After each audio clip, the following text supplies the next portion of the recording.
Sir, বলছি আপনার college লাইফের বেস্ট দুর্গাপুজো মেমোরি কোনটা? কলেজ লাইফের বেস্ট দুর্গাপুজো মেমোরির কথা যদি বলা হয়, আমি বলবো ফার্স্ট ইয়ারটা। কারণ ফার্স্ট ইয়ারে আমার এখনও মনে আছে, প্রথমবার যখন মেডিকেল এন্ট্রান্স ক্র্যাক হয়ে কলেজে গেলাম, আমাদের সবার মধ্যে একটা হয় যেরকম যে একটা প্রফেশনাল কোর্সে এসেছি, একটা অ্যাচিভমেন্ট ফিল থাকে, একটা প্রাউড একটা ফিল থাকে অনেস্টলি স্পিকিং।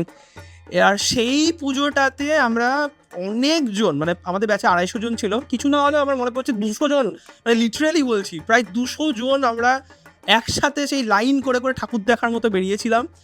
এবং পঞ্চমীর দিন ছিল সেটা। আর তার থেকে বড় কথা হচ্ছে অ্যাট দ্য এন্ড ওই গ্যাদারিংটা যে 200 জন, সেটা আমি কী করে বুঝলাম, তার কারণটা হচ্ছে যে প্রথমে ইনিশিয়ালি ওই 70 জন করে একটা গ্রুপে আমরা বেরিয়েছিলাম। আলটিমেটলি আমরা দেশপ্রিয় পার্কে গিয়ে যে মাঠটা আছে সামনে, ওই 200 জন একসাথে মানে থেকে আমাদের একটা নিয়ম ছিল মেডিকেল কলেজে, সেটা হচ্ছে আমরা বলতাম মেডিকেল কলেজের নামে একটা ফু, এরকম করে আমরা বলতাম। সে ওই ব্যাপারটা ওখানে হয়েছিল, আর পুরো মাঠে সবাই মানে প্যান্ডেলের লোকেরা ভাবছে এরা কী করছে ভাই। তো এই ছিল একটা দারুণ মজাদার এক্সাইটিং ইভেন্ট ছিল। এবং তারপর সেকেন্ড ইয়ার থার্ড ইয়ারেও গেছিলাম, কিন্তু অতটা মাস ছিল না, যা হয় আর কি ফার্স্ট ইয়ারই হয়। এটাই পুজোর আমার সব থেকে মেমোরেবল ইনসিডেন্ট টিল ডেট।